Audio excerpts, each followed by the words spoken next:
Ang sinasabi mo, pag kumakanta tayo, ay masigaw! Hindi ako naniniwala kasi kamukha niya si Pacquiao. Si Pacquiao. Kung tumagay kamukha niya si Pacquiao, meron pa siyang isang kamukha. Hindi si Clote, si Hatton, ay magkakambal. Dalawang, di magkaray. Sa lahat ng unggoy, ito gusto ko isampal. Tangin na pare, i-debelgat mo daw ang titing may kupal. Pare. Sabi nito, kamukha ko si Pacquiao. Tangin na pare, sa lahat ng konjo, dito na nakita ko, rubber version ni Imaw.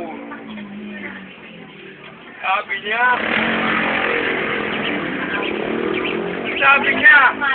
pag nagpa-debelgat daw ako, mahalaw akong burat na may kupal.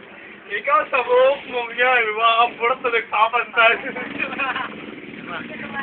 Nagpapantal, pwede ka nun, dalhin sa mental. Alam mo bakit? Titi mo, ang kalagayan, kritikal. Ang na pare, pinahiya tayo nito, sumali ng free top sa Inosensyo. Kasi po, pare, kahit anong galing nito, hindi ito mananalo sa Pepito Manloloto. Sabi nga nito, ako'y natalo sa loto. Pero ako'y babawi. Mukha nito mukhang hinawi. Kasi nga pangit. Ang ina yung mukha nito, the people. Kamukha nito. Mukhang singitin ng aking singit. Sa kanta mo dati, natatandaan ko. Pinilit mong maging divorce. Hindi ako naniniwala. Kasi hindi ka tinanggap sa pinihenyo. Pinihenyo pa ang iyong nalalaman. Karpintero ka lang, hinahanap ka na ng iyong paggagawa. Sabi nito, Axel, sa bago nating kanta, singkaling niya si Glenn. Ina, hindi ako naniniwala kasi sa lahat ng coach-out, ito lang ang tagtag ng galing. Kapadeng.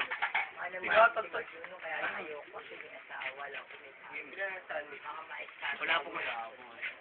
Wala nga nung ito.